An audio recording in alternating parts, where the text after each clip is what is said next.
ವೀಕ್ಷಕರೇ, ಶುಭೋದಯ. ಮುದ್ರಾ ಮೆಡಿಸಿನ್ ಕಾರ್ಯಕ್ರಮಕ್ಕೆ ತಮ್ಮೆಲ್ಲರಿಗೂ ಆತ್ಮೀಯ ಸ್ವಾಗತ. ನಾನು ಶ್ರುತಿ.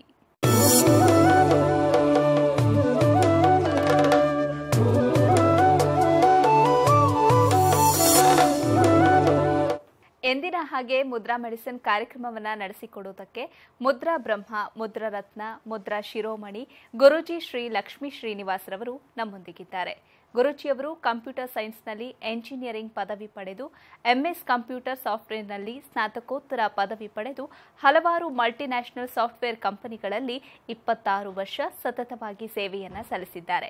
ಗುರೂಜಿಯವರು ವೇದ ವಿಜ್ಞಾನ, ಜ್ಯೋತಿಷ್ಯ ಶಾಸ್ತ್ರ ಹಾಗೂ ಪುರಾತನ ಮುದ್ರಾ ಮಂತ್ರ, ಯಂತ್ರ, ತಂತ್ರ ಶಾಸ್ತ್ರಗಳಲ್ಲಿ ಸಂಶೋಧನೆಯನ್ನ ನಡೆಸಿ ಔಷಧಿ ರಹಿತ ಜೀವನವನ್ನ ನಡೆಸೋದು ಹೇಗೆ ಹಾಗೂ ಮನೆಗೊಬ್ಬ ವೈದ್ಯನಾಗೋದು ಹೇಗೆ ಅಂತ ತಿಳಿಸಿಕೊಡ್ತಾ ಬಂದಿದ್ದಾರೆ.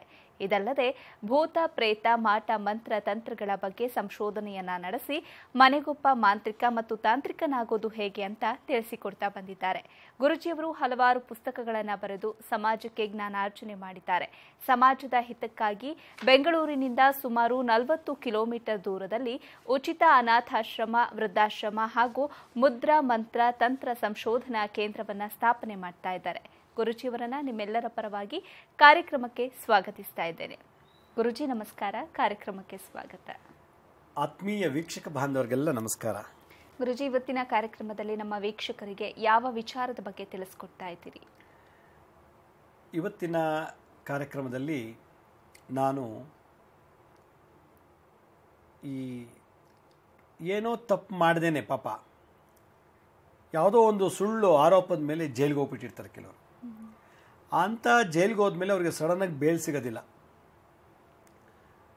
ಆ ಥರ ಇದ್ದಂಥ ಸಂದರ್ಭದಲ್ಲಿ ಅವ್ರಿಗೆ ಬೇಲ್ ಹೆಂಗೆ ಸಿಗೋದು, ಬಂಧನದಿಂದ ಬಿಡುಗಡೆ ಮಾಡೋದು ಹೇಗೆ ಅನ್ನೋದ್ರ ಬಗ್ಗೆ ನಾನು ತಿಳಿಸೋಕ್ಕೆ ಇಷ್ಟಪಡ್ತೀನಿ. ನೋಡಿ, ಒಂದು ಸ್ಕೂಲ್ನಲ್ಲಿ ಒಬ್ಬ ಟೀಚರು ಸುಮಾರು 15 ವರ್ಷದಿಂದ ಕೆಲಸ ಮಾಡ್ತಾ ಇದ್ದಾರೆ. ಅವ್ರಿಗೆ ಒಳ್ಳೆ ಹೆಸರು ಬಂದಿದೆ, ಒಳ್ಳೆ ಟೀಚರ್ ಅಂತೇಳಿ ಅವಾರ್ಡೆಲ್ಲ ತೊಗೊಂಡಿದ್ದಾರೆ. ಬೆಸ್ಟ್ ಟೀಚರ್ ಅಂತೇಳಿ ಅವಾರ್ಡ್ ತೊಗೊಂಡು ಒಳ್ಳೆ ಹೆಸರು ಮಾಡಿದರು. ಅದು ಅಲ್ಲದೆ ಒಳಗಡೆ ಅದೇ ಸ್ಕೂಲ್ನಲ್ಲಿ ಇನ್ನೊಬ್ಬ ಟೀಚರು, ಇನ್ನೊಬ್ಬ ಮೇಸ್ಟ್ರು ಅವನ್ನ ಏಳಿಗೆಯನ್ನು ಸಹಿಸೋಕ್ಕಾಗ್ದೇ ಇವ್ರು ಸರಿ ಇಲ್ಲ, ಹಾಗೆ ಹೀಗೆ ಅಂತೆಲ್ಲ ಅಪಪ್ರಚಾರ ಮಾಡಿ ಒಂದು ಹುಡುಗಿ ಮೇಲೆ ರೇಪ್ ಮಾಡೋಕ್ಕೆ ಹೋಗಿದ್ದ, ಕೆಟ್ಟದಾಗಿ ಹುಡುಗಿ ಮೇಲೆ ಅಸಹ್ಯವಾಗಿ ನಡ್ಕೊಳ್ತಾ ಇದ್ದಾನೆ ಅಂತ ಒಂದು ಕಂಪ್ಲೇಂಟ್ ಕೊಡಿಸ್ಬಿಡ್ತಾನೆ ಬೇಕು ಅಂತ. ಅಂದರೆ ಅವನು ಇವು ಸ್ಕೂಲ್ ಬಿಟ್ಟು ಹೋಗಲಿ ಅಂತ. ಪಾಪ ಆ ಮೇಸ್ಟ್ರು ಒಳ್ಳೆ ವ್ಯಕ್ತಿ, ಮದುವೆಯಾಗಿ ಮಕ್ಕಳೆಲ್ಲ ಇದ್ದಾರೆ. ಅಂಥವ್ರ ಮೇಲೆ ಇನ್ನೊಬ್ಬ ಮೇಸ್ಟ್ರು ಆಮೇಲೆ ಆರೋಪಗಳನ್ನು ಮಾಡಿ ಕಂಪ್ಲೇಂಟ್ ಹುಡುಗಿ ಕೈಲಿ ಕೊಡಿಸ್ಬಿಟ್ಟು ಅವನ್ನ ಜೈಲಿಗೆ ಹಾಕಿಸ್ಬಿಡ್ತಾನೆ. ಕೋರ್ಟ್ಗೆ ಹೋಯ್ತು. ಕೋರ್ಟಿಂದ ಅವನ ಅರೆಸ್ಟ್ ವಾರೆಂಟ್ ಎಲ್ಲ ಬಂದೆಲ್ಲ ಮಾಡಿ ಕೋರ್ಟ್ಗೆಲ್ಲ ಹಾಕಿದರೆ ಬೇಲ್ ಸಿಕ್ಕಿಲ್ಲ ಅವನಿಗೆ. ಪಾಪ ಬೇಲೇ ಸಿಕ್ಕಿಲ್ಲ ಅವ್ರಿಗೆ ಇನ್ನೋಸೆಂಟ್, ಒಳ್ಳೆ ಟೀಚರು, ಏನೂ ತಪ್ಪು ಮಾಡಿಲ್ಲ. ಅಂಥವರು ಏನು ಮಾಡಿದ್ಬಿಟ್ಟಿದ್ದಾರೆ, ಈ ಏನೂ ತಪ್ಪಿಲ್ದೇ ನಾನು ಜೈಲಿಗೆ ಹೋದ್ನಲ್ಲ ಮತ್ತು ಬೇಲ್ ಸಿಗ್ತಿಲ್ವಲ್ಲ ಅಂತ ಒಂದು ದುಃಖ ಬಂದ್ಬಿಡ್ತು ಅವ್ರಿಗೆ. ಈ ಥರ ಇರೋವಂಥ ಜನಗಳಿಗೆ ಏನೂ ತಪ್ಪು ಮಾಡದೆ ಜೈಲಲ್ಲಿದ್ದಾಗ ಸಡನ್ನಾಗಿ ಬೇಲ್ ಸಿಗಬೇಕು, ಹೇಗೆ ಮಾಡಬೇಕು ಅನ್ನೋದು ಒಂದು. ಪಾಪ ಒಳ್ಳೆ ಡಾಕ್ಟ್ರು, ಇನ್ನೋಸೆಂಟ್ ಡಾಕ್ಟ್ರು, ಅವರ ಸಪ್ರೇಟ್ ಕ್ಲಿನಿಕ್ ಇಟ್ಕೊಂಡು ಚೆನ್ನಾಗಿ ನಡೆಸ್ತಾ ಇದ್ದಾರೆ. ಭಾಳ ಕಮ್ಮಿ ದುಡ್ಡಲ್ಲಿ ಒಳ್ಳೆ ಟ್ರೀಟ್ಮೆಂಟ್ ಕೊಡ್ತಾ ಇರ್ತಾರೆ. ಸಾಕಷ್ಟು ಜನ ಬರ್ತಾರೆ, ಬೆಳಗ್ಗೆಯಿಂದ ಸಂಜೆವರೆಗೂ ಸಿಕ್ಕಾಬಟ್ಟೆ ಪೇಷಂಟ್ಸು. ಅವರು ಬೆಳಗ್ಗೆ 7 ಗಂಟೆಗೆ ಕ್ಯೂ ನಿಂತ್ಕೊಂಡ್ಬಿಡ್ತಾರೆ. ಎಲ್ಲ ಬಂದು ಟೋಕನ್ ತೊಗೊಂಡು ಡಾಕ್ಟ್ರಿಗೆ ಟ್ರೀಟ್ಮೆಂಟ್ಗೋಸ್ಕರ ಬೇರೆ ಊರಿಂದೆಲ್ಲ. ಆಪೋಸಿಟ್ ಇನ್ನೊಂದು ಕ್ಲಿನಿಕ್ ಇದೆ. ನನ್ನ ಕ್ಲಿನಿಕ್ ಇಷ್ಟು ಜನ ಬರೋದಿಲ್ವಲ್ಲ, ಹಾಗೆ ಹೇಗೆ ಅಂತೇಳಿ ಹೆಂಗಾದ್ರೂ ಮಾಡಿ ಜಾಗ ಖಾಲಿ ಮಾಡಿಸ್ಬೇಕು, ಹೇಗಾದರೂ ಮಾಡಿ ಅವನಿಗೆ ಕ್ಲಿನಿಕ್ ಕ್ಲೋಸ್ ಮಾಡಿಸ್ಬೇಕು ಅಂಥೇಳಿ ಆ ಎದುರುಗಡೆ ಒಬ್ಬ ಡಾಕ್ಟರ್ ಇದ್ದಲ್ಲ, ಅವರು ಏನು ಮಾಡಿದ್ದಾರೆ, ಯಾವುದೋ ಒಂದು ಪೇಷಂಟ್ಗೆ ಅಷ್ಟು ದುಡ್ಡು ಕೊಟ್ಬಿಟ್ಟು ಇವ್ರ ಹತ್ರ ಹೋಗಿದ್ದೆ, ಟ್ರೀಟ್ಮೆಂಟ್ ತೊಗೊಂಡೆ, ನನಗೆ ಇದು ರಾಂಗ್ ಮೆಡಿಸಿನ್ಸ್ ಕೊಟ್ಟು ನನಗೆ ತುಂಬ ತೊಂದರೆ ಮಾಡಿದ್ದಾರೆ ಅಂಥೇಳಿ ಮೆಡಿಕಲ್ ಅಸೋಸಿಯೇಷನ್ಗೆ ಮತ್ತು ಪೊಲೀಸ್ಗೆಲ್ಲ ಕಂಪ್ಲೇಂಟ್ ಕೊಡಿಸ್ಬಿಟ್ಟು ಅವ್ರು ಇಮಿಡಿಯೇಟಾಗಿ ರಾಂಗ್ ಡಯಾಗ್ನೋಸ್ ಮಾಡಿ ರಾಂಗ್ ಟ್ರೀಟ್ಮೆಂಟ್ ಕೊಟ್ಟಿದ್ದೀರಾ ಅಂಥೇಳಿ ಅವ್ರನ್ನ ಅರೆಸ್ಟ್ ಮಾಡಿಬಿಟ್ಟಿದ್ರು ಡಾಕ್ಟ್ರನ್ನ. ಪಾಪ ಒಳ್ಳೆ ಡಾಕ್ಟ್ರು. ಅವರು ಫೀಸ್ ಎಷ್ಟು ಗೊತ್ತಾ, 10 ರೂಪಾಯಿ 15 ರೂಪಾಯಿ ಅಷ್ಟೇ ತೊಗೊಳ್ಳೋದು. ಆದರೆ ಜನ ಜಾಗಷ್ಟು ಬರ್ತಾಯಿದ್ರು. ಈ ಒಂದು ಪ್ರೊಫೆಷನ್ ಜಲಸ್ ಅಂತಿದೆಯಲ್ಲ, ಈ ಥರದಲ್ಲಿ ಎಷ್ಟೋ ಜನ ಜೈಲಿಗೆ ಹೋಗಿದ್ದಾರೆ. ಒಬ್ಬ ಕಳ್ಳ ಯಾರ್ದೋ ಮನೇಲಿ ಒಡವೆ ಕದ್ಬಿಟ್ಟಿದ್ದಾನೆ. ಕದ್ಬಿಟ್ಟು ಪೊಲೀಸಿಗೆ ಸಿಕ್ಕಾಕೊಂಡ್ಬಿಟ್ಟಿದ್ದಾನೆ. ಸಿಕ್ಕಾಕೊಂಡ್ಮೇಲೆ ಕಳ್ಳನ್ ಕೇಳಿದ್ದಾರೆ, ಏಯ್ ಎಲ್ಲೋ ಕದ್ದಿರೋ ಮಾಲೆಲ್ಲ ಎಲ್ಲೋಯ್ತು ಅಂತಂದಾಗ ಅವನೇನು ಮಾಡ್ದ, ನಾನು ಅಲ್ಲೋಗಿ ಮಾರ್ಬಿಟ್ಟಿದ್ದೀನಿ ಒಬ್ಬನಿಗೆ ಅಂದ್ಬಿಟ್ಟ. ಅವನೇನು ಮಾಡ್ದ, ಅವಿನ್ಯೂ ರೋಡ್ ಕರ್ಕೊಂಡು ಹೋಗ್ತಾನೆ, ಬೆಂಗಳೂರು ಅವಿನ್ಯೂ ರೋಡ್ ಕರ್ಕೊಂಡು ಹೋಗ್ತಾನೆ ಕಳ್ಳ. ಪೊಲೀಸರು ಹೋದ್ರು, ಎಲ್ಲ ನೋಡಿಬಿಟ್ಟು ಎಲ್ಲೋ ನೀನು ಎಲ್ಲ ಕದ್ದಿದ್ದು ಒಡವೆ ಎಲ್ಲ ಯಾರು ಕೊಟ್ಟಿದ್ಯಾ ಅಂದಾಗ, ನೋಡಿ ಈ ಅಂಗಡಿ ಕೊಟ್ಬಿಟ್ಟಿದ್ದೀನಿ, ಇವರೇ ತೊಗೊಂಡಿದ್ದು, ನಾನು ಮಾರಾಟ ಮಾಡಿದ್ದು ಇವ್ರಿಗೇನೆ ಅಂತ ಹೇಳಿಬಿಟ್ಟ. ಆ ಪಾಪ ಅಂಗಡಿ ಓನರು ಅವ್ನು ನೋಡೇ ಇಲ್ಲ, ಅವ್ರ ಹತ್ರ ಒಡವೆನೂ ಪರ್ಚೇಸ್ ಮಾಡಿಲ್ಲ. ಪೊಲೀಸರು ಅರೆಸ್ಟ್ ಮಾಡಿಬಿಟ್ಟು ಅವನ್ನ ಕರ್ಕೊಂಡು ಹೋಗ್ಬಿಟ್ರು. ಅವನು ಒಂದು ವಾರ 15 ದಿವಸ ಜೈಲಲ್ಲೇ ಇದ್ದ. ಕಳ್ಳನೂ ಇದ್ದ, ಕಳ್ಳನ ಜೊತೆಗೆ ಇವರು ಇದ್ದರು.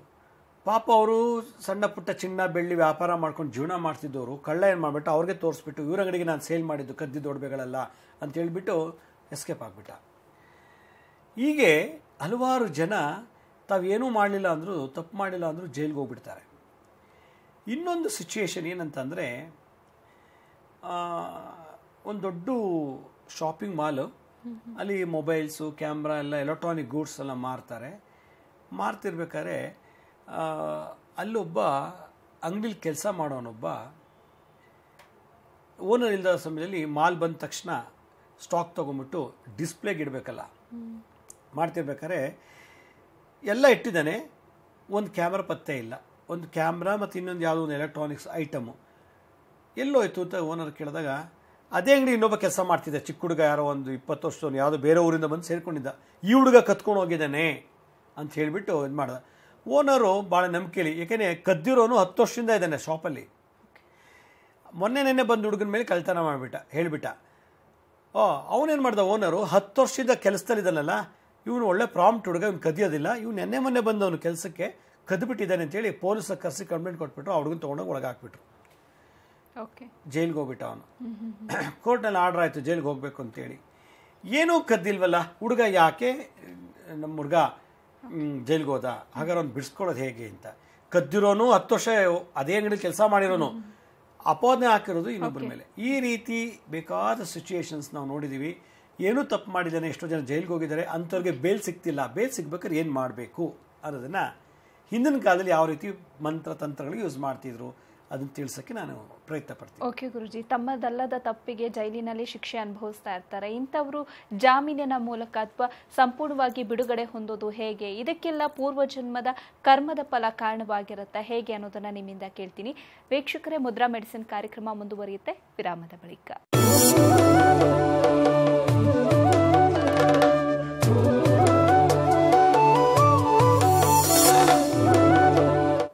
ವಿರಾಮದ ನಂತರ ಮುದ್ರಾ ಮೆಡಿಸಿನ್ ಕಾರ್ಯಕ್ರಮಕ್ಕೆ ಮತ್ತೊಮ್ಮೆ ಸ್ವಾಗತ. ಗುರೂಜಿ, ತಮ್ಮದಲ್ಲದ ತಪ್ಪಿಗೆ ಶಿಕ್ಷೆಯನ್ನು ಅನುಭವಿಸ್ತಾ ಇರ್ತಾರೆ, ಜೈಲಿನಿಂದ ಬಿಡುಗಡೆನೂ ಹೊಂದೋದಿಲ್ಲ ಅಥವಾ ಜಾಮೀನು ಕೂಡ ಸಿಕ್ಕೋದಿಲ್ಲ. ಈ ರೀತಿ ಸಂಕಷ್ಟಗಳು ಎದುರಾಗೋದು ಯಾಕೆ ಗುರೂಜಿ? ಇದು ನಾವು ಮಾಡ್ಕೊಂಡ ತಪ್ಪಿಗೆ ಈ ಜನ್ಮದಲ್ಲಿ ಅನುಭವಿಸ್ಬೇಕಾದಂಥ ಒಂದು ಶಿಕ್ಷೆ. ಕರ್ಮ ಸಿದ್ಧಾಂತ ಹೇಳ್ತಿದ್ವಿ. ಯಾಕೆ ನಾನೇನು ತಪ್ಪು ಮಾಡಿಲ್ಲ, ನಾನು ಯಾಕೆ ಜೈಲಿಗೆ ಹೋಗ್ತೀನಿ? ನನಗೆ ಜೈಲಿಗೆ ಹೋದ್ಮೇಲೆ ಬೇಲೆ ಸಿಗೋದಿಲ್ಲ. ಯಾಕೆ? ಕದ್ದೋನೇ ಯಾರೋ, ಸುಖ ಪಡ್ತಿರೋರು ಯಾರೋ, ಅಮಾಯಕರು ಜೈಲಿಗೆ ಹೋಗ್ಬಿಡ್ತಾರೆ. ಅವ್ರಿಗೆ ಆಪತ್ಕಾಲದಲ್ಲಿ ಸಲೀಸಾಗಿ ಬೇಲ್ ಸಿಗೋದಿಲ್ಲ. ಈ ಥರ ಇದ್ದಾಗ ಎಷ್ಟೋ ಜನ ಡಿಪ್ರೆಷನ್ಗೆ ಹೋಗಿದ್ದಾರೆ, ನನಗೆ ಬೇಲ್ ಸಿಕ್ಕಿಲ್ಲ ಮತ್ತು ನಾನೇನು ತಪ್ಪು ಮಾಡಿಲ್ಲ, ನಾನು ಯಾಕೆ ಜೈಲಿಗೆ ಹೋದೆ ಅಂಥೇಳಿ ಭಾಳಷ್ಟು ಜನ ಡಿಪ್ರೆಷನ್ ಆಗಿದೆ, ಹಾರ್ಟ್ ಅಟ್ಯಾಕ್ ಆಗಿ ಸತ್ತು ಹೋಗಿದ್ದಾರೆ. ಈ ಥರ ಕೇಸು ನನಗೆ ಒಂದು ತಿಂಗಳಿಗೆ 1-2 ಬರ್ತಾನೆ ಇರ್ತದೆ. ಯಾಕೆ ನಾನೇನು ತಪ್ಪು ಮಾಡಿದ್ರೆ ಜೈಲಿಗೆ ಯಾಕೆ ಹೋದೆ ಅಂತ ಹೇಳ್ತು. ಹೋದ ಜನ್ಮದಲ್ಲಿ ನಾನು ನಿಮ್ಗೇನು ಮಾಡ್ತೀನಿ, ಬಟ್ಟೆ ಅಂಗಡಿಗೆ ಹೋಗಿ 1-2 ಸೀರೆ ಕತ್ಕೊಂಬ ಅಂತ ನಿಮ್ಗೆ ಹೇಳ್ಕೊಡ್ತೀನಿ.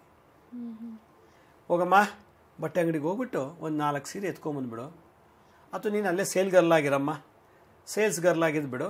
ಎಲ್ಲ ಆದಮೇಲೆ ಊಟ ಆಯ್ತು, ಎಲ್ಲ ಬರ್ಬೇಕಾರೆ ರಾತ್ರಿ ವಾಪಸ್ಸು ಕ್ಲೋಸ್ ಆದಮೇಲೆ ನಿನ್ನ ಬ್ಯಾಗಲ್ಲೋ ಅದೆಲ್ಲೋ 1-2 ಸೀರೆ ಹಾಕೊಂಡು ತೊಗೊಂಬರ್ತಾಯಿರು ಅಂಥೇಳಿ, ಅಕಸ್ಮಾತ್ ಏನು ಹೆಚ್ಚು ಕಮ್ಮಿ ಆದರೆ ನಾನು ನೋಡ್ಕೋತೀನಿ, ಸಪೋರ್ಟ್ ಮಾಡ್ತೀನಿ ಅಂತ ಹೇಳಿ ನಾನೇನು ಮಾಡ್ತೀನಿ, ನಿಮಗೆ ಮೋಟಿವೇಟ್ ಮಾಡ್ತೀನಿ. ನೀವೇನು ಮಾಡ್ತೀರಾ, ನನ್ನ ಬಲ ಇದೆ ಅಂತ ಹೇಳ್ಬಿಟ್ಟು ಹೋಗ್ತೀರಾ ಅಲ್ಲೇ ಕೆಲಸದಲ್ಲಿ, ಅಥವಾ ಕೆಲಸನೇ ಇರ್ಬೋದು, ಅಥವಾ ಯಾವುದೋ ಮನೆಗೆ ಹೋಗ್ಬೋದು, ಕತ್ಕೊಂಬರ್ತೀರಾ. ಕದಿ ಅಂತ ಹೇಳ್ಕೊಟ್ಟವನು ನಾನು ನಿಮಗೆ, ಕದಿಸೋಕ್ಕೆ ನಾನು ಟ್ರೈನಿಂಗ್ ಕೊಟ್ಟವನು ನಾನು ನಿಮಗೆ. ಕದ್ದ ಮೇಲೂ ಕೂಡ ನಾನು ಸಪೋರ್ಟ್ ಕೊಡ್ತೀನಿ. ಕದ್ದಿಲ್ಲ ನಾನು, ಕದ್ದಿರೋದು ನೀವು, ಕಲಿಸ್ತಿರೋ ನಾನು. ಹೀಗಾಗಿ ನಾನು ನಿಮಗೆ ಕಳ್ಳಿ ಮಾಡ್ತೀನಿ. ನಾನು ನಿಮ್ಮಿಂದ ಹಾಗೆ ಎಲ್ಲ ಐಟಮ್ಸು ಕದಿಸ್ಕೊಂಬರೋದು, ಈ ಕಡೆ ಸೇಲ್ ಮಾಡೋದು, ನಿಮ್ಗೊಂದಷ್ಟು ಕಮಿಷನ್, ನನಗೊಂದಷ್ಟು ಕಮಿಷನ್ ತಗೊಳ್ಳೋದು. ಈ ರೀತಿ ಜೀವನ ನಡೆದುಬಿಟ್ಟಿರ್ತದೆ ಓದ್ ಜನ್ಮದಲ್ಲಿ. ಆ ಥರ ಏನಾದ್ರು ಮಾಡಿ ನಾನು ಸತ್ತೋಗಿದ್ರೆ ಈ ಜನ್ಮದಲ್ಲಿ ನಾನು ಹುಟ್ಟಿದ ತಕ್ಷಣ ನಾನು ಹೇಗೆ ನಿಮಗೆ ಟ್ರೈನಿಂಗ್ ಕೊಟ್ಟಿದ್ನೋ ಹಾಗೆ ಇನ್ಯಾರೋ ಒಬ್ಬ ಬಂದು ನಾನು ತೊಗೊಂಡಿದ್ದೆಲ್ಲ ಒಡವೆ ಇವ್ನು ಲಕ್ಷ್ಮೀ ಶ್ರೀನಿವಾಸ್ ಕೊಟ್ಬಿಟ್ಟೆ ಅಂದ್ಬಿಡ್ತಾನೆ. ಆಗ ನಾನು ತೊಗೊಂಡಿಲ್ಲ ಏನಿಲ್ಲ, ಯಾಕೆ ಆಯಿತು, ನಾನು ಓದ್ ಜನ್ಮ ಮಾಡಿಸಿದ್ನಲ್ಲ ಅದ್ರ ಫಲ ಈ ಸಲ ಹಂಗೆ ಬಂತದು. ಅದರಿಂದ ಗಿವ್ ಆ್ಯಂಡ್ ಟೇಕ್ ಪಾಲಿಸಿ ಇವೆಲ್ಲ ಕರ್ಮ ಮಾಡಿದ್ಮೇಲೆ ಮತ್ತೆ ರಿಫ್ಲೆಕ್ಟ್ ಆಗಲೇಬೇಕು. ಹೀಗೆ ಒಬ್ಬ ಪೊಲೀಸ್ ಡಿಪಾರ್ಟ್ಮೆಂಟಲ್ಲಿ ಒಬ್ಬ ಕಳ್ಳನಿಗೆ ಒಬ್ಬರು ಡಿಪಾರ್ಟ್ಮೆಂಟೇ ಪ್ರೋತ್ಸಾಹ ಕೊಡ್ತಿತ್ತಂತೆ. ಅವನೇನು ಮಾಡ್ತಿದ್ದ, ಎಲ್ಲ ಕಡೆ ಹೋಗಿ ಕದಿಯೋದು, ಕಂಪ್ಲೇಂಟ್ ಕೊಟ್ಟರು ಕೂಡ ಅವನ ಮೇಲೆ ಏನು ಆಕ್ಷನ್ ತಗೋತಿರ್ಲಿಲ್ಲ. ಯಾಕೆಂದರೆ ಸ್ವಲ್ಪ ಕಮಿಷನ್ ಕೂಡ ಅವ್ರಿಗೆ ಹೋಗ್ತಿತ್ತಂತೆ ಕಳ್ಳ ಕತ್ಕೊಂಡು ಬಂದಮೇಲೆ. ಹೀಗೆ ಇದು ಕೊನೆಯಲ್ಲಿ ಗೊತ್ತಾಯ್ತು ಈ ವಿಚಾರ. ಹೀಗಾಗಿ ನೋಡಿ ಇವರೇ ನನಗೆ ಎನ್ಕರೇಜ್ ಮಾಡ್ತಾಯಿದ್ರು ಅಂತ ಹೇಳಿಬಿಟ್ಟು ಈ ಥರ ಮಾಡಿಕೊಂಡು ಏನೋ ಆಯಿತು ಅಂತ ಇಟ್ಕೊಳ್ಳಿ. ಅವನು ಸತ್ತ, ಇವರು ಸತ್ತರು, ರೀಬರ್ತಾಯಿತು. ರೀಬರ್ತಾದ್ಮೇಲೆ ಇನ್ನೆಲ್ಲೋ ಹುಟ್ಟಿರ್ತಾರೆ. ಓದ್ ಜನ್ಮದಲ್ಲಿ ಅವ್ರಿಗೆ ಕದಿಯಕ್ಕೆ ಯಾರು ಟ್ರೈನಿಂಗ್ ಕೊಟ್ಟಿದ್ರು, ಕತ್ಕೊಂಬ ನಾನು ಹಿಂಗೆ ಏನು ಸಪೋರ್ಟ್ ಮಾಡ್ತಿರ್ತಾನೋ ಅವನು ಏನೋ ಒಂದು ಮಾಡ್ತಿರ್ತಾನೆ. ಇವನು ಕದ್ದಿರ್ತಾನಲ್ಲ, ಇವನು ಸ್ವಲ್ಪ ಸ್ಟ್ರಾಂಗ್ ಇರ್ತಾನಲ್ಲ, ಈ ಜನ್ಮದಲ್ಲಿ ಅವರಿಬ್ರು ಹೆಂಗೋ ಕನೆಕ್ಷನ್ ಆಗುತ್ತೆ. ಹೆಂಗೆ ಕನೆಕ್ಷನ್ ಅಂದರೆ ಈ ಕಳ್ತನದಲ್ಲೇ ಕನೆಕ್ಷನ್ ಆಗೋದು, ಇನ್ಯಾವುದಲ್ಲೂ ಆಗಲ್ಲ. ಒಬ್ಬ ಕಳ್ಳ ಇನ್ನೊಬ್ಬ ಕಳ್ಳನಿಗೆ ಫ್ರೆಂಡ್ ಆಗೋದು, ಒಬ್ಬ ಕುಡುಕ ಬೇಗ ಇನ್ನೊಬ್ಬ ಕುಡುಕ ಫ್ರೆಂಡ್ ಆಗಿಬಿಡ್ತಾರೆ, ಒಬ್ಬ ಮೋಸಗಾರ ಇನ್ನೊಬ್ಬ ಮೋಸಗಾರನಿಗೆ ಫ್ರೆಂಡ್ ಆಗಿಬಿಡುತ್ತೆ. ಯಾಕೆಂದರೆ ಅವ್ರು ಹಂಗೆ ಮ್ಯಾಚ್ ಆಗಿಬಿಡುತ್ತೆ, ಕೆಮಿಸ್ಟ್ರಿ ಮ್ಯಾಚ್ ಆಗಿಬಿಡುತ್ತೆ. ಸೊ ಮೈಂಡ್ ಸೆಟ್ಟು, ಟೆಲಿಪತಿ ಎಲ್ಲ ಒಂದೇ ಸಲ ವರ್ಕ್ ಆಗುತ್ತೆ ಅವ್ರಿಗೆ. ಹಾಗೆ ಓದ್ ಜನ್ಮದಲ್ಲಿ ನಾನು ಇನ್ನೊಬ್ಬರಿಗೆ ಪ್ರೇರೇಪಣೆ ಮಾಡಿದ್ರೆ ಈ ಜನ್ಮದಲ್ಲಿ ನಾನು ಯಾರಿಗೆ ಪ್ರೇರೇಪಣೆ ಮಾಡಿದ್ನೋ ಅವನೇ ನನ್ನ ಮೇಲೆ ಅಪವಾದ ಹೊರಿಸ್ಬಿಟ್ಟು ನಾನು ಜೈಲಿಗೆ ಕಳಿಸ್ತಾನೆ. ಅದರಿಂದ ಪ್ರತಿಯೊಂದು ಕರ್ಮಕ್ಕೂ ಒಂದು ಲೆಕ್ಕಾಚಾರ ಇದೆ, ಅದರ ಹಿನ್ನೆಲೆ ಇದೆ, ಅದಕ್ಕೊಂದು ಹಿಸ್ಟ್ರಿ ಇದೆ, ಅದಕ್ಕೊಂದು ಫಲ ಇದೆ, ರಿಸಲ್ಟ್ ಇದೆ. ಅದರಿಂದ ಕದಿ ಅಂತ ಹೇಳಲೂಬಾರ್ದು, ಕದಲಿಕ್ಕೆ ನಾವು ಪ್ರೇರೇಪಣೆನೂ ಮಾಡಬಾರ್ದು. ಆ ಥರ ಏನಾದ್ರು ಮಾಡಿದ್ದೇ ಆದರೆ ಇಂಥ ಸಂದರ್ಭದಲ್ಲಿ ಈ ಥರ ಜನ್ಮದಲ್ಲಿ ನಾವು ಸಿಕ್ಕಾಕೊಂಡು ಕೋರ್ಟ್ಗೆ ಹೋಗಿ ಬೇಲಿಲ್ಲದೆ ನಿಂತ್ಕೋಬೇಕಾಗತ್ತೆ. ಈ ಥರ ಭಾಳಷ್ಟು ನಡೀತಾ ಇದೆ ದಿನನಿತ್ಯ. ಕೆಲವು ಟಿ ವಿಲಿ ಪೇಪರಲ್ಲಿ ಬರುತ್ತೆ, ಕೆಲವು ವಿಷಯ ಬರೋದೇ ಇಲ್ಲ, ಎಷ್ಟೋ ಕೆಲವು ಪ್ರಚಾರಕ್ಕೆ ಬರೋದೇ ಭಾಳಷ್ಟು ನಡೆದೋಗಿರುತ್ತದೆ. ಹಾಗಾದರೆ ಪ್ರಚಾರಕ್ಕೆ ಬರೋದಾದರೆ ಎಷ್ಟು, ಪ್ರಚಾರಕ್ಕೆ ಬರದೇ ಇರೋದು ಎಷ್ಟು? ಎಷ್ಟೋ ಜನ ತಮ್ಮ ಮರ್ಯಾದೆ ಪ್ರಶ್ನೆಗೆ ಹೇಳ್ಕೊಳ್ಳಲ್ಲ. ಆಮೇಲೆ ಯಾವುದೋ ಒಬ್ಬ ಬ್ಯಾಂಕಲ್ಲಿ ಒಬ್ಬ ಮ್ಯಾನೇಜರು ಏನೋ ಒಂದು ತಪ್ಪು ಮಾಡಿಲ್ಲ, ಯಾರೋ ಮ್ಯಾನೇಜರ್ ತಪ್ಪು ಮಾಡಿಲ್ಲ, ಅವ್ರ ಕೈ ಕೆಳಗೆ ಕೆಲಸ ಮಾಡೋದು ತಪ್ಪು ಮಾಡಿದ್ದಾರೆ, ಯಾವುದೋ ಒಂದು ರಾಂಗ್ ಡಾಕ್ಯುಮೆಂಟ್ ತೊಗೊಂಬಿಟ್ಟು ಲೋನ್ ಸ್ಯಾಂಕ್ಷನ್ ಮಾಡಿಬಿಟ್ಟಿದ್ರು. ಲೋನ್ ಸ್ಯಾಂಕ್ಷನ್ ಮಾಡಿಬಿಟ್ಟಾಗ ಕೊನೆಗದು ಬಂದಿದ್ದು ಯಾರು ಗೊತ್ತಾ, ಮ್ಯಾನೇಜರ್ ತಲೆ ಮೇಲೆ.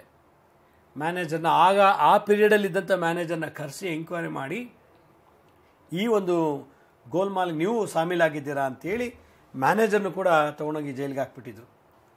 ಹೀಗೆ ಹಲವಾರು ನಿದರ್ಶನಗಳು ನಮ್ಗೆ ಒಂದಲ್ಲ ಒಂದು ದಿವಸ ಬರ್ತಾ ಇರ್ತದೆ. ನಾವು ಎಷ್ಟೇ ಪ್ರಾಂಪ್ಟಾಗಿದ್ದರೂ ಯಾವುದೋ ಒಂದು ರೂಪದಲ್ಲಿ ನಮ್ಮನ್ನು ಜೈಲಿಗೆ ಕಲಿಸ್ಬಿಡುತ್ತೆ.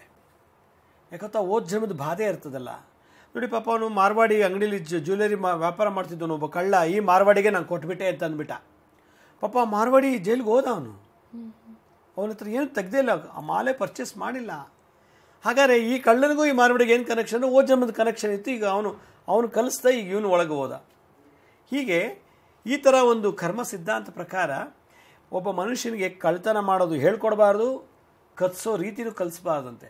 ಕದಿಯೋ ರೀತಿ ಏನು, ನೀನು ಹಿಂಗೆ ಹೋಗು, ಹಂಗಿಟ್ಕೋ, ಅಲ್ಲೋಗು, ನಾನು ಹಂಗೆ ಬರ್ತೀನಿ ಎಲ್ಲ ಗೈಡ್ ಮಾಡ್ತಾರಲ್ಲ, ಪ್ಲ್ಯಾನಿಂಗ್ ಮಾಡಿಕೊಡೋದು, ಅದೆಲ್ಲ ಮಾಡಬಾರ್ದು. ಯಾಕಂದರೆ ಕಳ್ಳತನ ನಾವು ಎಷ್ಟು ಮಾಡ್ತೀವೋ, ಈಗ ನಾನೊಬ್ಬರು ಮನೇಲಿ ಸೀರೆ ಕದ್ದೆ ಅಂದರೆ ನೆಕ್ಸ್ಟ್ ಬರ್ತೇನೆ ನಾನು ಆ ಮನೇಲಿ ವಾಚ್ಮ್ಯಾನ್ ಆಗೋ ಅಥವಾ ಏನೋ ಆಗಿ ನಾನು ಅಲ್ಲಿ ಕಾಯಬೇಕಾಗತ್ತೆ ಅವ್ರ ಮನೇನ. ಯಾವ ಮನೇಲಿ ಒಬ್ಬ ಕಳ್ತನ ಮಾಡ್ತಾನೋ ನೆಕ್ಸ್ಟ್ ಬರ್ತಲ್ಲ ಅದೇ ಮನೆಯಲ್ಲಿ ಅಥವಾ ಅವ್ರು ಎಲ್ಲಿ ಹುಟ್ಟಿರ್ತಾರೋ ಆ ಜಾಗದಲ್ಲಿ ಅವ್ರ ಮನೆ ಕಾಯೋ ವಾಚ್ಮ್ಯಾನ್ ಆಗಿಬಿಡ್ತಾನೆ. ಅದರಿಂದ ಕಳ್ಳತನ ಮಹಾದೋಷ.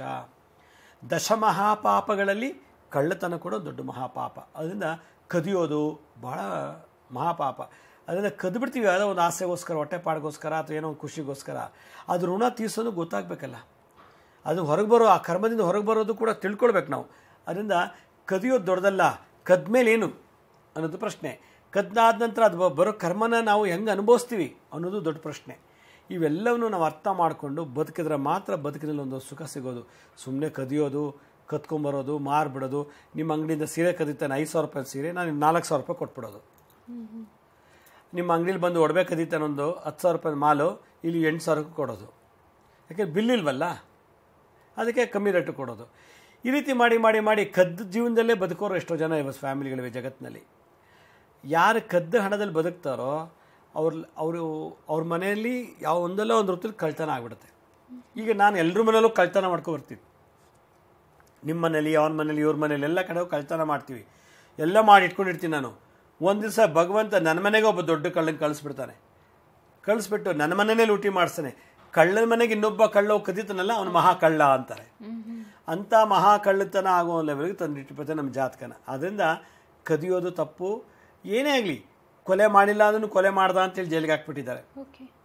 ರೇಪ್ ಮಾಡಿಲ್ಲ ಅನ್ನೂ ರೇಪ್ ಮಾಡ್ದ ಅಂತ ಜೈಲಿಗೆ ಹಾಕಿದ್ದಾರೆ. ಈಗ ನಾನೇನು ತಪ್ಪು ಮಾಡಿಲ್ಲ, ಕೊಲೆ ಮಾಡಿಲ್ಲ, ಕದ್ದಿಲ್ಲ, ರೇಪ್ ಮಾಡಿಲ್ಲ, ಎಂಥದ್ದು ಇಲ್ಲ, ಆದರೆ ನನಗೆ ಬೇಲ್ ಸಿಗ್ತಿಲ್ಲ, ನಾನು ಯಾಕೆ ಸಫರ್ ಪಡ್ತಾ ಇದ್ದೀನಿ? ಈ ಥರ ಎಷ್ಟೋ ಜನ ಬಂದು ಕೇಳಿದಾಗ ಅವ್ರಿಗೊಂದು ಒಳ್ಳೆ ಪರಿಹಾರ ಕೊಡಬೇಕು. ನಂತರ ಬರೋರು ಬಂದು ಕೇಳ್ತಾರೆ. ಬರೋಕ್ಕಾಗದವ್ರಿಗೆ ಈ ಒಂದು ಸಂಚಿಕೆಯಲ್ಲಿ ನಾನು ಒಂದು ಒಳ್ಳೆ ಸೊಲ್ಯೂಷನ್ ಕೊಡಬೇಕು ಮಂತ್ರ ಯಂತ್ರಗಳಿಂದ ಅಂತ ಒಂದು ಆಸೆಯಿಂದ ಈ ಎಪಿಸೋಡ್ ಮಾಡ್ತಾ ಇದ್ದೀನಿ. ಓಕೆ ಗುರೂಜಿ, ಈ ರೀತಿಯಾದಂಥ ಸಮಸ್ಯೆ ಎದುರಿಸ್ತಾ ಇರೋರು ಯಾವ ರೀತಿಯಾದಂಥ ಪರಿಹಾರವನ್ನು ಮಾಡ್ಕೊಳ್ಬೇಕು ಅನ್ನೋದನ್ನು ನಿಮ್ಮಿಂದ ಕೇಳ್ತೀನಿ. ವೀಕ್ಷಕರೇ, ಕಾರ್ಯಕ್ರಮದಲ್ಲಿ ಪುಟ್ಟ ವಿರಾಮ.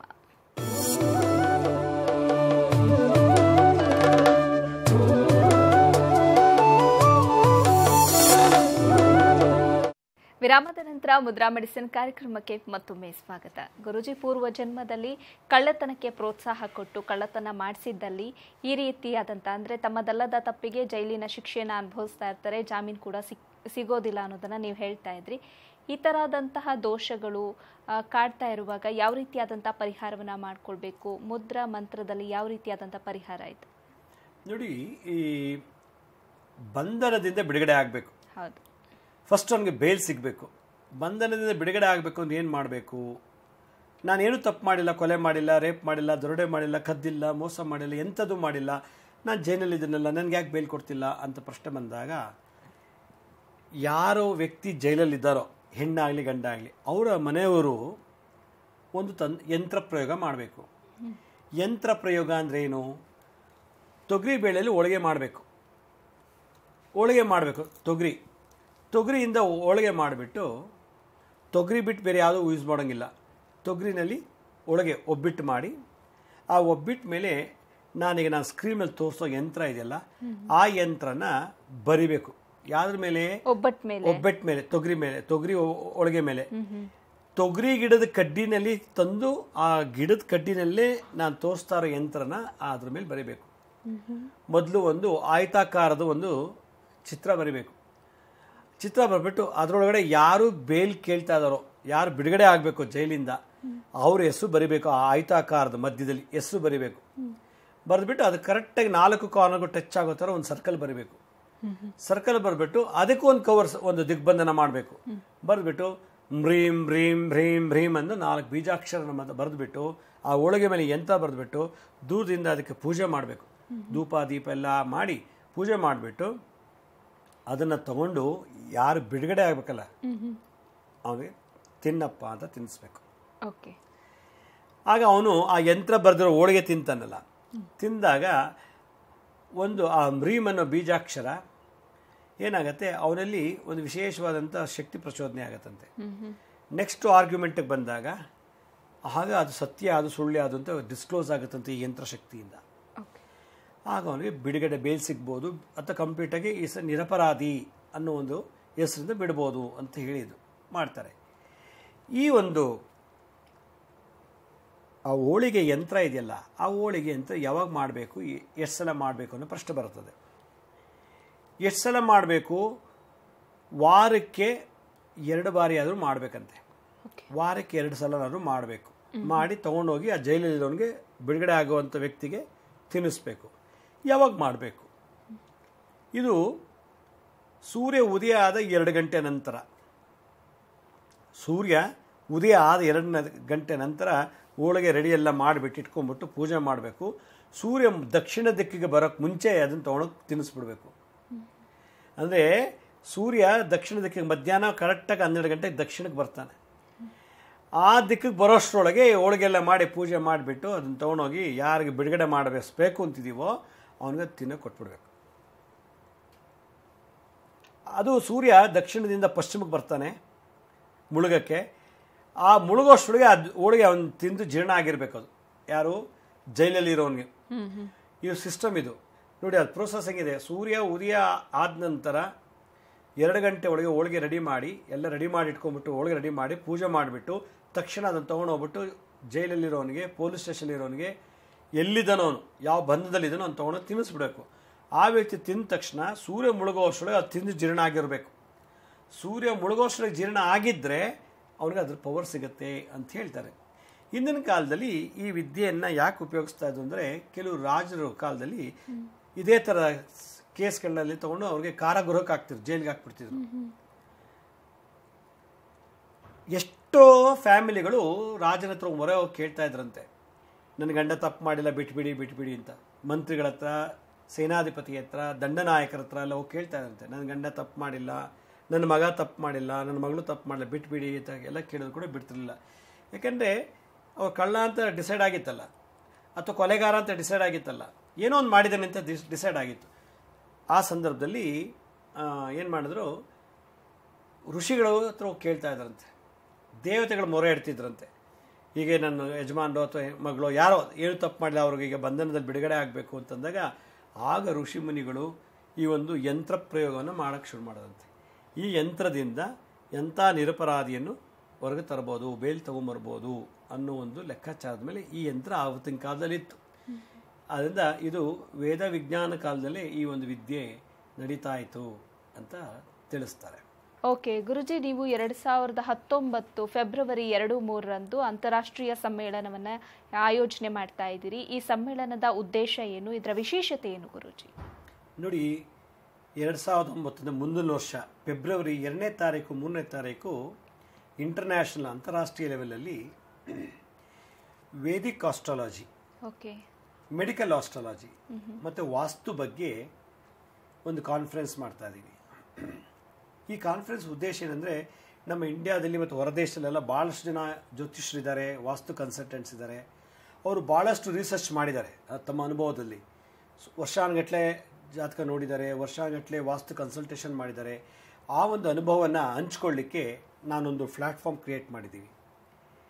ಅದು ಫೆಬ್ರವರಿ 2 ಮತ್ತು 3ನೇ ತಾರೀಕು ಬೆಂಗಳೂರಿನಲ್ಲಿ ಕೋರಮಂಗಲದಲ್ಲಿ ಇಂಟರ್ನ್ಯಾಷನಲ್ ಲೆವೆಲ್ನಲ್ಲಿ ಎಲ್ಲ ಹೊರದೇಶದಿಂದ ಜ್ಯೋತಿಷ್ಯ ಕಲ್ತಿರೋರು, ವಾಸ್ತು ಕಲ್ತಿರೋರು ತಮ್ಮ ಅನುಭವಗಳನ್ನು ಹಂಚ್ಕೊಳ್ಳಿಕ್ಕೆ ಒಂದು ವೇದಿಕೆಯನ್ನು ಸೃಷ್ಟಿ ಮಾಡಿದ್ವಿ. ಈ ಕಾನ್ಫರೆನ್ಸಲ್ಲಿ, ಈ 2 ದಿನ ಕಾನ್ಫರೆನ್ಸಲ್ಲಿ ಯಾರು ಬೇಕಾದ್ರೂ ಜ್ಯೋತಿಷ್ಯಗಳು ಮೆಡಿಕಲ್ ಆಸ್ಟ್ರಾಲಜಿ ಬಗ್ಗೆನಾರು ಮಾತಾಡ್ಬೋದು, ವೇದಿಕ್ ಆಸ್ಟ್ರಾಲಜಿ ಬಗ್ಗೆನಾರು ಮಾತಾಡ್ಬೋದು, ವಾಸ್ತು ಬಗ್ಗೆನಾರು ಮಾತಾಡ್ಬೋದು.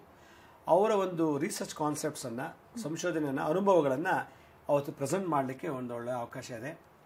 ಈ ಒಂದು ಕಾನ್ಫರೆನ್ಸು ಭಾಗವಹಿಸಬೇಕು ಅನ್ನೋದಾಗಿದ್ದರೆ ನಮಗೆ ಮುಂಚಿತವಾಗಿ ಅವ್ರು ರಿಜಿಸ್ಟರ್ ಮಾಡ್ಕೋಬೇಕು. ಮತ್ತು ಅವ್ರ ಕಾನ್ಫರೆನ್ಸ್ ಪಾರ್ಟಿಸಿಪೇಟ್ ಮಾಡಿದ್ಮೇಲೆ ಅವ್ರಿಗೆ ಸಾಕಷ್ಟು ಸನ್ಮಾನಗಳಿವೆ.